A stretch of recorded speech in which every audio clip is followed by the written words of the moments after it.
उठो श्री राम के हनुमत,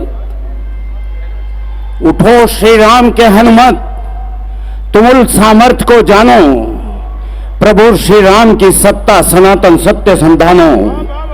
समाहित राम कण कण में, थोड़ी आवाज उठाना इसकी, माइका लाल जहां भी आप मेरी आवाज सुन रहे हैं, माइक बहुत अच्छा है, थोड़ी सी आवाज कमजोर है मेरी।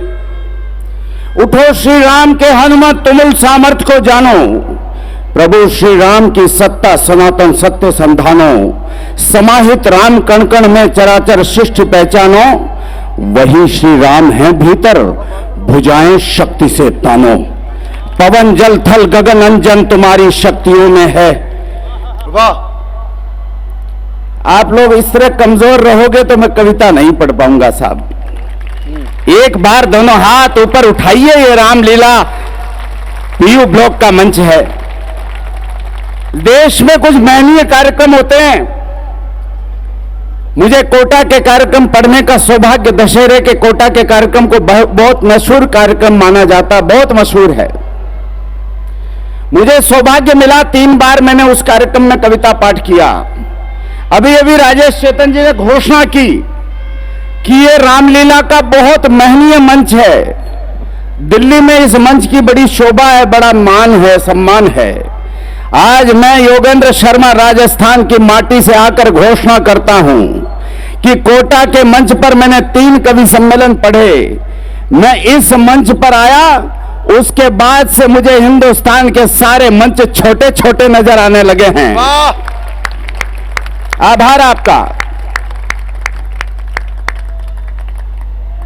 तब निवेदन करता हूं, स्वागत है भाई साहब, स्वागत। कि जब वतन की अस्मिता ही डोलती हो लक्ष्य खोकर, शब्द शर से लक्ष्य का संधान कविता है सुनो। और क्षीर सागर के मथन से गरल का प्राकट्य हो, तब सृष्टि के कल्याण हित विषपान कविता है सुनो। मांस नोचे धर्म का ही जब अधर्मी गिद्ध बनकर, धर्म रक्षा के स्वरों का गान कविता है सुनो। और सागरों के शांत जल में ज्वार का उन्माद भरकर, शब्द शक्ति जागरण अभियान कविता है सुनो। इस अभिनव अभियान में मैं सनातन धर्म का प्रहरी योगेंद्र अक्षर का अभीष्ट अनुष्ठान करता हूं। धर्म निरपेक्ष नहीं, धर्म अनुरक्त होकर समस्त धर्म मजहब का अभिन्न मान सम्मान करता हूं। राष्ट्र की चरण वंदना में अभिव्यक्ति के पुरस्तात शब्द बुद्धि की अधिष्ठात्री का ध्यान करता हूं। और अत्यंत अनुद्दत भाव से नतशीश होकर विद्वत मंच सहित पीयू ब्लॉक पीथमपुर की धरा पर विराजमान तमाम राम भक्तों और देश भक्तों के चरणों में हल्दी घाटी की माटी का प्रणाम निवेदित करता हूं। बहुत अच्छा योगेंद्र जी, क्या बात है। पीछे तक के लोगों का आशीर्वाद मिला यार, मैं सैल्यूट करता हूं आपको, सैल्यूट करता हूं। मेरी कविता शब्दों का 16 श्रृंगार नहीं है, और मेरी कविता छंदों की मीठी रसधार नहीं है। मेरी कविता प्यासे भंवरों की गुंजार नहीं है, और मेरी कविता सावन की मदहोश बहार नहीं है। मेरी कविता हंसी ठिठोली का व्यापार नहीं है, काव्य मंच की मर्यादा का कारोबार नहीं है। मेरी कविता सामंतों का वंदन हार नहीं है, और हंस वेश में जिस्म फरोशी का दरबार नहीं है। क्या बात है। मेरी कविता ओज भरी, आभार। मेरी कविता ओज भरी भाषा के द्वार खड़ी है, भूषण दिनकर की ड्योढ़ी पर पहरेदार खड़ी है। मेरी कविता समझौतों की शर्तों से इनकार करेगी, अवरोधों की चट्टानों से टकरा कर टंकार करेगी। मेरी कविता खुददारी से युद्धों को स्वीकार करेगी, कुरुक्षेत्र में कौरव दल के कुल का कुल संहार करेगी। मेरी कविता भ्रष्ट व्यवस्था का प्रतिकार करेगी, और मेरी कविता भारत मां की जय जयकार करेगी। क्या कहने योगेंद्र जी, वाह वाह वाह वाह वाह। यार इन पंक्तियों पर पीयू ब्लॉक में मैं मंच, जिस मंच पर खड़ा हूं, वहां मैंने कुछ लोगों के हाथ खामोश देखे, मेरी अंतरात्मा को ठेस लगी। मेरी कविता वीर शहीदों का बलिदान कहेगी, भारत माता के अंतस का स्वाभिमान कहेगी। विश्व गुरु के सिंहासन का गौरव गान कहेगी और वंदे मातरम के अर्थों में अभ्युत्थान कहेगी। मेरी कविता भोले शंकर का विश्वान कहेगी, मेरी कविता भोले शंकर का विश्वान कहेगी। सागर तट पर कुपित राम का सरसंधान कहेगी, कुरुक्षेत्र के मध्य पार्थ से गीता ज्ञान कहेगी और शब्द शब्द में मेरी कविता हिंदुस्तान कहेगी। क्या बात है। शब्द शब्द में मेरी कविता हिंदुस्तान कहेगी। आपने अपनी तालियों से पहले तो ये इधर का 18 नंबर वार्ड खाली था, लेकिन अभी बहुत महनीय लोगों की उपस्थिति इस वार्ड में हो गई है। मैं आपकी भी चेतना मांगता हूं, मुझे थोड़ा हिम्मत देना, हौसला देना। 4 पंक्तियां आपके इस जोश भरी तालियों का आशीर्वाद पाकर पढ़ना चाहता हूं। 4 पंक्तियां पढ़ता हूं। जब मैं एक उंगली सामने करता हूं तो ये 3 उंगलियां मेरी तरफ इशारा करती है। परसों मैं पंजाब केसरी पढ़ रहा था, मैंने पढ़ा कि सैकड़ों आतंकवादी पीओके से भारत में घुसने की तैयारी में है। सैकड़ों आतंकवादी। मगर माफ करना, हमारी ही कुछ गलतियां रही होगी, तभी ये पीओके अस्तित्व में आ गया, तब वो आतंकवादी भारत में घुस जाते हैं। हमारी गलतियां रही होगी। मैं 4 पंक्तियां पढ़ता हूं, एक एक व्यक्ति की चेतना देखना चाहता हूं। मुझे फोन आया राजेश जी का, योगेंद्र शर्मा तुमको कविता पढ़ने के लिए पीतमपुर के मंच पर आना है। मैंने इनसे 3 बार खराया। मैंने कहा भाई साहब केवल देशभक्त होंगे कि नहीं? बोले सारे देशभक्त और राम भक्त कविता सुनेंगे। तब मैं निवेदन करता हूं, तब मैं स्वीकृति देकर यहां पर आया हूं और 4 पंक्तियों पर एक जलजला देखना चाहता हूं। सुनिएगा। अगर सियासी रंग में होता संविधान की वर्दी पर, तो आतंकी घटनाओं को कोई नादान नहीं करता। सही वक्त पर सरेआम अफजल को फांसी दी होती तो मुंबई में घनघोर धमाके वो शैतान नहीं करता। वाह वाह, क्या बात है यार। मैं 4 पंक्तियां पढ़ता हूं, पीछे के लोगों की भी चेतना चाहता हूं। अगर सियासी रंग न होता संविधान की वर्दी पर, तो आतंकी घटनाओं को कोई नादान नहीं करता। सही वक्त पर सरेआम अफजल को फांसी दी होती तो मुंबई में घनघोर धमाके वो शैतान नहीं करता। एक शीश के बदले में यदि 10 हमने काटे होते तो रणवीरों का वतन व्यर्थ में फिर बलिदान नहीं करता। तो रणवीरों का वतन व्यर्थ में फिर बलिदान नहीं करता।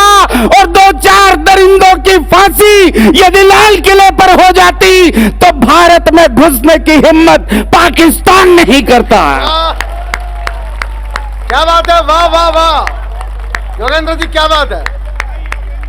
जिंदाबाद। वाह, कमाल। आपने तो मेरा नशा बहुत बढ़ा दिया साहब। इन पंक्तियों का पाठ तो मैंने 150-200 मंचों पर किया होगा और आज से पहले भी शायद यहां पे किया हो, मुझे याद नहीं। लेकिन पिछले 5 वर्षों में मुझे याद नहीं आता है कि किसी मंच पर इन पंक्तियों पर आज जैसा आशीर्वाद प्राप्त हुआ हो। मैं आज इस मंच पर आपका बहुत आभार प्रकट करता हूं। वाह वाह वाह वाह वाह वाह वाह। बड़े बड़े लोग, शंभू भैया मुझे पता है, बड़े बड़े लोग जब बड़े बड़े पदों से नीचे उतरते हैं तो भारत देश को बदनाम करने के लिए, इस भारत माता को बदनाम करने के लिए आतंकवादियों के मंच पर चले जाते हैं और कहने लगते हैं कि यह देश हमारे रहने के लायक नहीं है। बड़े बड़े पदों से उतरने के बाद जब लोग ऐसा कहते हैं, बड़े संवैधानिक पदों पर बैठे लोग जब ऐसा कहते हैं, तब योगेंद्र शर्मा की भाषा उद्धृत होती है। भले ही तुतलाती कलम हूं, लेकिन मैं उनके सामने खड़ा होकर बोलता हूं, जनता जनार्दन में बोलता हूं, मैं लोकतांत्रिक कवि हूं और आपका आशीर्वाद लेकर बोलता हूं। इन 4 पंक्तियों को अगर आपने हस्ताक्षरित किया तो किसी मंच पर बोलूंगा, नहीं तो आज के बाद इन पंक्तियों पर कभी भाषण नहीं करूंगा, कभी अपनी बात नहीं कहूंगा। 4 पंक्तियां सुन लीजिए। हल्दी की गांठ मिली जिनको, चूहे पंसारी बन बैठे। क्या बात है। वाह यार, मुझे पहली पंक्ति पर भी उम्मीद थी कि समझदार लोगों की महफिल है, इसलिए उम्मीदें बढ़ जाती है। वाह। ये थोड़ा सा रिटर्न बढ़ा दीजिए। ये स्टेज पर जो माइक है दोनों, मॉनिटर इनका थोड़ा मॉनिटर का रिटर्न बढ़ा दीजिए थोड़ा सा। इसको भाई साहब, हाँ, इसको थोड़ा यूं घुमा दीजिए। हाँ, मॉनिटर को बढ़वा देते हैं। हाँ, मॉनिटर का रिटर्न बढ़ाइए। थोड़ा सा बढ़ाइए, आवाज कम है थोड़ी, मेरी भी कम है। हाँ सुनिएगा। हल्दी की गांठ मिली जिनको चूहे पंसारी बन बैठे, हल्दी की गांठ मिली जिनको चूहे पंसारी बन बैठे, उपराष्ट्रपति इस भारत में हामिद अंसारी बन बैठे। हाय हाय, प्रणाम है आपको। मार दिया यार, कमाल, वाह, बहुत खूब, वाह। यार नीचे उतरने के बाद आप कहोगे कि ये तो भारत हमारे रहने के लायक नहीं है। 10-10 वर्षों तक तुम उपराष्ट्रपति थे, तब तुम्हारे को होश नहीं आया? माफ करना। और एक ऐसे ऋषि का नाम लेना चाहता हूं, 29 ऋषियों से, ब्रह्मा के गात से 29 ऋषियों का प्रादुर्भाव हुआ और 29 ऋषियों से इस सृष्टि का निर्माण हुआ। उनमें से शायद कोई एक ऋषि रहा होगा जो इस रूप में भारत में जन्म लेता है। तब निवेदन करता हूं कि हल्दी की गांठ मिली जिनको चूहे पंसारी बन बैठे, उपराष्ट्रपति इस भारत में हामिद अंसारी बन बैठे। सांपों को दूध पिलाने के अच्छे अंजाम नहीं होते, सांपों को, शुक्ला जी, सांपों को दूध पिलाने के अच्छे अंजाम नहीं होते। ये जाति धर्म की बात नहीं, पर सभी कलाम नहीं होते। क्या बात है, क्या बात है, वाह वाह। महेंद्र जी बहुत आभार, हंसराज भैया, वाह, पवन जी बहुत अच्छे, वाह।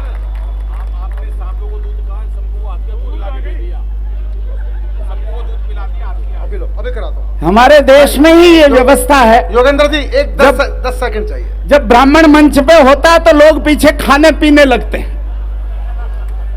अच्छा 1 मिनट, 10 सेकंड दीजिए। दे दिए सर। एक गाड़ी ने फिर संकट पैदा कर दिया है। सनातन धर्मियों कुछ ध्यान करो, अपनी सुविधाओं के लिए कार्यक्रम में बड़ी दिक्कत आ रही है। गाड़ी का नंबर है 9710।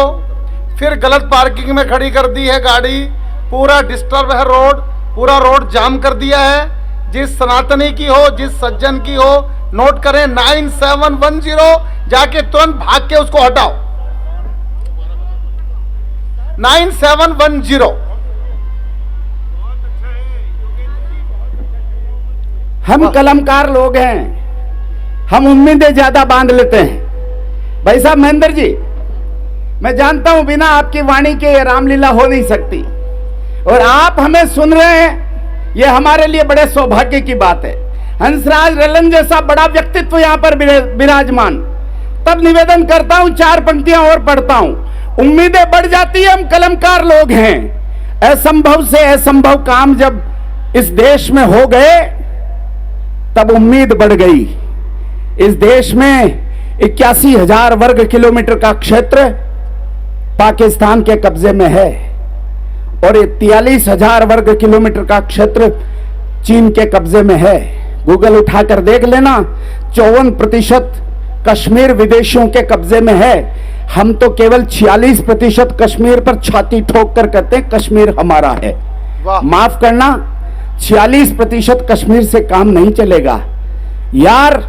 वो धरती जो किसी वजह से विदेशियों के कब्जे में चली गई, आज तो थोड़ा वातावरण बन गया है। हम चाहें ये पीयू ब्लॉक रामलीला का मैदान चाहे तो कश्मीर की धरती कश्मीर को वापस मिल सकती है। साथ केवल आपका आशीर्वाद चाहिए। वाह क्या बात है। ये उम्मीद इसलिए बढ़ गई हंसराज जी कि मुझे लगता है जब असंभव से असंभव काम हो गए तो फिर ये कैसा काम है जो असंभव नहीं हो सकता। आपने कभी सोचा था राम का मंदिर बन जाएगा? नहीं सोचा यार। मैं कविता में बात करता हूं, बातें नहीं करना चाहता। सुनिए ना, कई बार क्या होता है कि हम लोग बातों में उलझ जाते हैं। भाई साहब बातों में मत उलझो। अगर आप देशभक्त लोग बातों में उलझ गए तो फिर इस देश को 80-80 साल के प्रधानमंत्री भुगतने पड़ जाएंगे।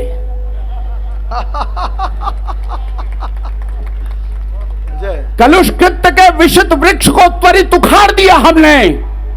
यार मुझसे 4 पंक्तियां लिखी नहीं गई, मैंने 3.5 पंक्तियां लिखी और आधी पंक्ति मैंने इस उम्मीद पर कि मैं कभी पीयू ब्लॉक जाऊंगा तो मेरी आधी पंक्ति पूरी हो जाएगी। 3.5 पंक्तियां लिखकर लाया हूं, मैं 3.5 पंक्तियां सुनाता हूं और आपको चुनौती देता हूं। अगर यहां कवि सम्मेलन के श्रोता बैठे हों, अगर यहां देशभक्त बैठे हों, अगर यहां राम के भक्त विराजमान हो, तो मेरी कविता की 3.5 पंक्तियों को 4 बनाने की जिम्मेदारी अपने कंधों पर लेना निवेदन करता हूं। कलुष कृत्य के विषित वृक्ष को त्वरित उखाड़ दिया हमने, 7 दशक से जमी गर्द को पल में झाड़ दिया हमने, गांव गली तक अमर तिरंगा झंडा गाड़ दिया हमने, गांव गली तक अमर तिरंगा झंडा गाड़ दिया हमने, और दफा 370 वाला पन्ना फाड़ दिया हमने।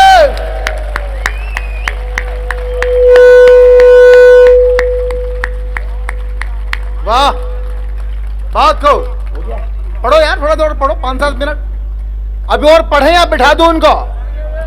क्या मन है आप लोगों का? तो पर तालियां सारे मिलके बजाओ यार, ऐसे थोड़ी। मैं कभी आऊंगा इस मंच पर, जब समय होगा कविता भी सुनाऊंगा, लेकिन आज तो मैं मेरी समस्या लेकर आया हूं, इस देश की उस धरती की समस्या लेकर आया हूं। मेरे राजस्थान पत्रिका, जो भारत का बड़ा अखबार बन गया, राजस्थान का बड़ा अखबार था, भारत का बड़ा अखबार बन गया, उसने फ्रंट पेज पर खबर छापी कि जब चुनाव हो रहे थे कश्मीर में, तब पीओके के लोगों ने उस पत्रकार से संपर्क किया और कहा कि साहब, हमें इस भारत के लोकतंत्र में वोट देने का अधिकार वापस कब मिलेगा? यार, इस पीड़ा को समझो।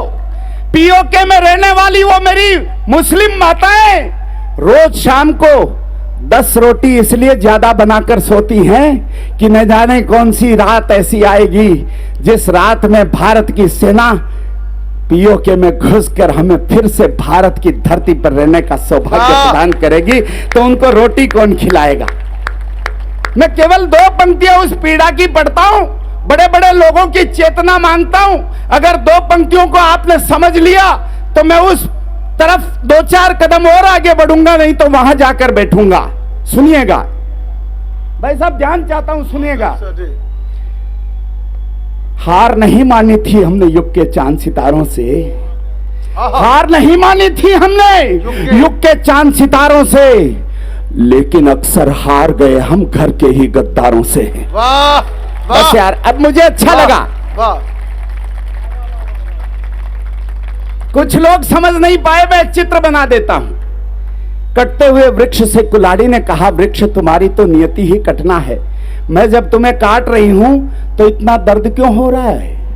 वृक्ष ने जवाब दिया, कुल्हाड़ी, मेरे ही वंश का अंश जब मेरे विध्वंस का कारण बन गया हो और ये दंश मुझे मेरी छाती पर झेलना पड़ रहा हो तो दर्द होना स्वाभाविक है। ये जो हत्ता तुम्हारा साथ दे रहा कुल्हाड़ी, मेरे कुल की, मेरे वंश की औलाद है। ये हत्ता अगर तुम्हारा साथ नहीं देता तो तुम मुझे, हम आज दशहरा मना रहे साहब, जब नीति सीखने के लिए लक्ष्मण को भेजा राम ने, लंकेश ने नीति का ज्ञान नहीं दिया तो राम जी को वापस सूचना देने के लिए लक्ष्मण आए, राम जी साथ में गए। तब राम जी को हनुमान जी ने कहा, राम जी को लंकेश ने कहा, राम, इस भ्रम में मत रहना कि तुम जीत गए हो। मैं प्रमाण देता हूं, बाबा तुलसी भी लिखते हैं और राधे श्याम जी भी लिखते हैं। मैं प्रमाण देता हूं, राम, तुम ये भ्रम मत रखना कि तुम विजयी हो गए, जीत गए।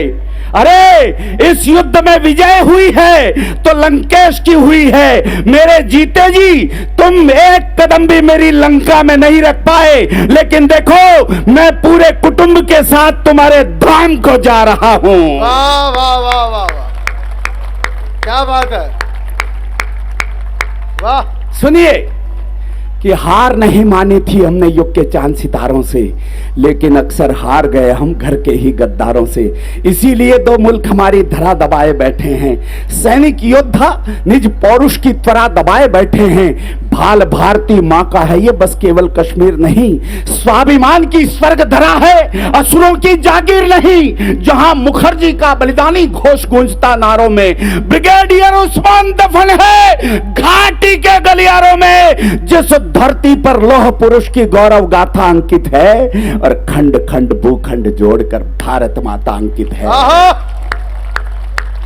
वाह, दो पंक्तियों पर हिम्मत देना। पाक चीन के व्यतिक्रम वाला, पाक चीन के व्यतिक्रम वाला, अरे पाक चीन के कब्जे वाला, वो कश्मीर हमारा है और भारत मां का मस्तक हमको प्राणों से भी प्यारा है। बात को यार जयकार लगाओ तो ऐसे मत लगाओ। जयकार लगे तो कंठ से आवाज नहीं आनी चाहिए, मुंह से आवाज नहीं आनी चाहिए, आपके नाभि तंत्र से आवाज उठे और इस ब्रह्मांड में विलीन हो जाए। 9 करोड़ कोशिकाओं की शक्ति आपकी मुट्ठियों में सिमट जाए। दोनों मुट्ठियां कंधों पे आनी चाहिए और हाथ उठे तो ऐसे उठे कि आकाश को भय लगने लगे कि मुझ में कोई दो छेद करने वाला है। तब भारत मां की जयकार लगाइए। बोलिए भारत माता की जय। फिर कमजोर जयकार थी, एक बार आपका स्वर उठे, बोलिए भारत माता की, भारत माता की। उजियारे की उत्कंठा थी हर दीपक हर बाती में, उजियारे की उत्कंठा थी हर दीपक हर बाती में। कितने घाव किए हमने ही भारत मां की छाती में। क्यों आखिर नेतृत्व देश का समझौतों में हार गया। कितने गाफिल निकले हम, वो घर में घुसकर मार गया। कायरता की कालिक पोती वीरों के बलिदानों पर। कितने शूल सजाए हमने फूलों के गुलदानों पर। अरे कुल्हाड़ी मारी हमने खुद अपने ही पांव पर। लाल बहादुर खोया हमने ताशकंद के भावों पर। जिस डाली पर बैठे थे, प्रदीप पानी पीने में रह जाओगे, जिस डाली पर बैठे थे हम, उसको खुद ही काट लिया और नेहरू जिन्ना बनकर हमने भारत मां को बांट लिया। आजादी की तस्वीरों में लाल लहू की धारा है। भारत मां का मस्तक हमको। यार केवल इस पंक्ति पे थोड़ा जोश बना के रखो। ऐसा लगना चाहिए कि ये पीयू ब्लॉक का आयोजन नहीं है, 140 करोड़ लोगों का, 140 करोड़ देशवासियों का आयोजन है। और सुनिए, जब मैं ये पंक्ति बोलूं कि भारत मां का मस्तक हमको प्राणों से भी प्यारा है, तो मुझे ये लगना चाहिए कि 140 करोड़ देशवासी चाहते हैं कि भारत मां का मस्तक हमको प्राणों से भी प्यारा है। वरना मैं इस कविता का पाठ ही नहीं करता। सच में तो बात यह है कि हम प्रताप का स्वाभिमान वो हल्दी घाटी भूल गए, पूज्य पद्मिनी के जौहर की वो परिपाटी भूल गए हम। कृष्णचंद्र ने वैश्य कंस मिटा डाला, रामचंद्र ने रक्ष कुलों का पूरा वंश मिटा डाला। अरे 5 गांव की खातिर हमने महाभारत कर डाला था। कुरुक्षेत्र के युद्ध स्थल को शोणित से भर डाला था। छक्के छूट गए अकबर के राणा की हुंकारों से। अंग्रेजों को धूल चटा दी झांसी की तलवारों से। जलियांवाला बाग सरी के बलिदानों को भूल गए। याद करो हम हंसते हंसते फांसी पर भी झूल गए।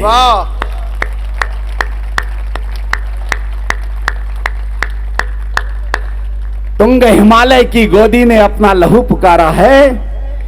भारत मां का मस्तक हमको प्राणों से भी प्यारा है। वाह योगेंद्र जी, बात को। कभी गुलामी की जंजीरें, कभी घात प्रतिघात सहे। एक सदी के कालखंड ने बेशक झंझावात सहे।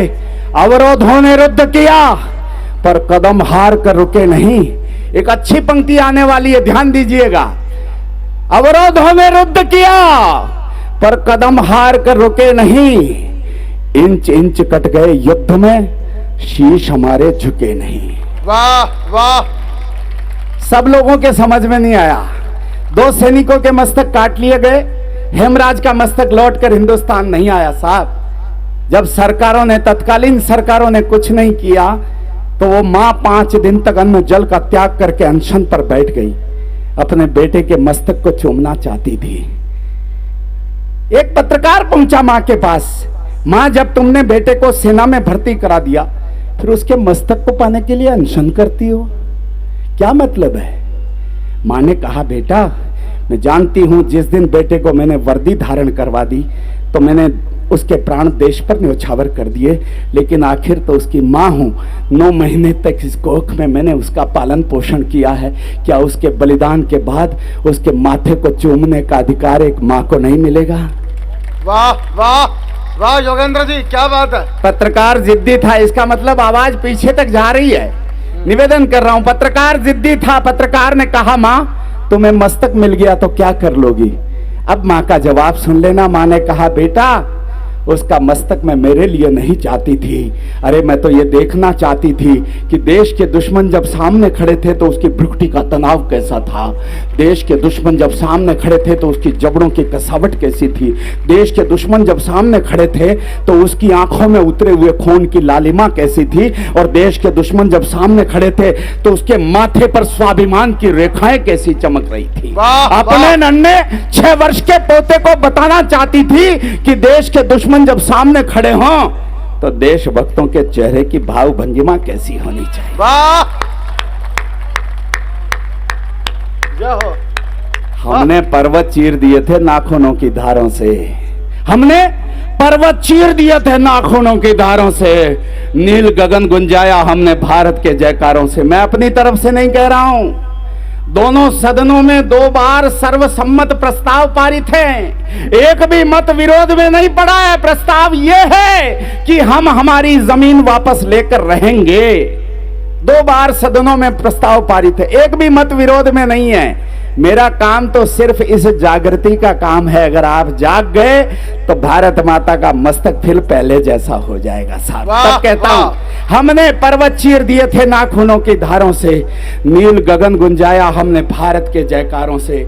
कदम कदम पर भारत मां की गर्वित अमर कहानी है। मत भूलो प्रणवीर प्रतिज्ञा जो संसद में ठानी है। सूर्य वंश की तरुणाई में जागी जबर जवानी है। सूर्य वंश की तरुणाई में जागी जबर जवानी है। अरे समझौतों में हार गए, वो धरती वापस लानी है। योगेंद्र जी, क्या बात है। और हौसला देना हंसराज जी 2 पंक्तियों पर। कश्मीर के जर्रे जर्रे पर अधिकार हमारा है। कश्मीर के जर्रे जर्रे पर अधिकार हमारा है। और भारत मां का मस्तक हमको प्राण। यार सारे देशभक्त लोग बैठे हैं, सारे पुरुषत्व के लोग बैठे हैं, सबको प्रणाम करता हूं। वरना कई मंचों पर मैं जाता हूं और सामने की दशा देखता हूं तो 4 पंक्तियां पढ़ता हूं। जिनका पौरुष मर जाता है वे जीते जी मर जाते। जिनके बाजू नहीं फड़कते वही नपुंसक कहलाते। नहीं धड़कता देश दिलों में, नहीं धड़कता देश दिलों में, वो बर्बाद जवानी है। और नहीं उबलता रक्त रगों में, रक्त नहीं वो पानी है।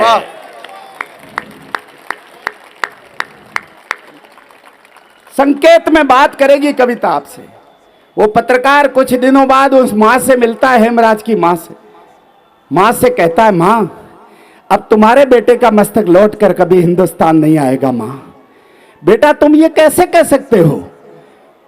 उस पत्रकार ने जानकारी दी कि मां मुझे पता लगा कि आपके बेटे के मस्तक पर अनुसंधान किए जा रहे हैं।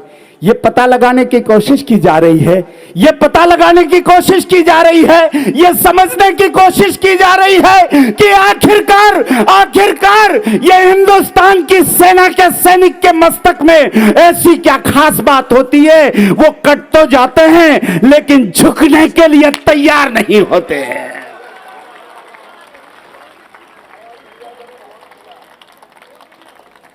संकेत में बात करूंगा, 1.5 मिनट का समय और ले रहा हूं। इस कविता का अंतिम चरण पढ़ रहा हूं, सुनिएगा। संघर्षों के विवस्वान तुम अंधकार से युद्ध करो। देश विरोधी दुराचरण को पौरुष बल से रुद्ध करो। वक्त पड़े तो अरिशोणित से श्वेत धरा को लाल करो। प्राण प्रतिज्ञा प्रतिपालन से जग में ऊंचा भाल करो। हिंसक दंभी दुष्ट दरिंदे दुश्मन का मधचूर करो। केवल समझदार लोग आशीर्वाद देना, बाकी हाथ खामोश रहें। हिंसक दंभी दुष्ट दरिंदे दुश्मन का मधचूर करो। या तो शीश कुचल डालो या झुकने पर मजबूर करो।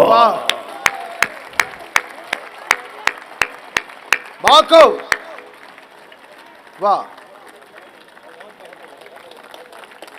इतिहासों के दंश मिटाकर दाग ध्वंस के दूर करो। कौरव दल की खुली चुनौती हिम्मत से मंजूर करो। यार माइक बहुत अच्छा हो गया, आप आते आते मेरा मन कर रहा है ऐसी 2-3 कविताएं और सुना दूं। माइक अच्छा हो गया इसलिए। इतिहासों के दंश मिटाकर दाग ध्वंस के दूर करो पवन जी, इतिहासों के दंश मिटाकर दाग ध्वंस के दूर करो। कौरव दल की खुली चुनौती हिम्मत से मंजूर करो। कुरुक्षेत्र के कृष्ण पार्थ में पौरुष का संचार करो। चक्र सुदर्शन धारण करके दुश्मन का संहार करो। वाह।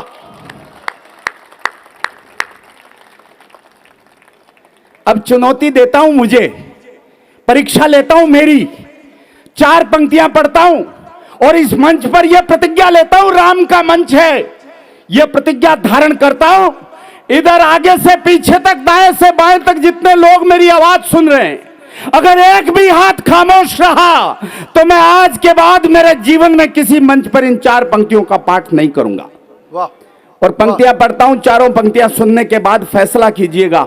एक छूट देश के गद्दारों को है, अगर कोई गलती से यहां आ गया हो तो उसके हाथ खामोश रहें, क्योंकि माफ करना, गंदी जुबान से पावन मंत्रों के पाठ नहीं किए जाते। वाह वाह, क्या मैं बात है। पंक्तियां पढ़ता हूं यार, सुनिएगा।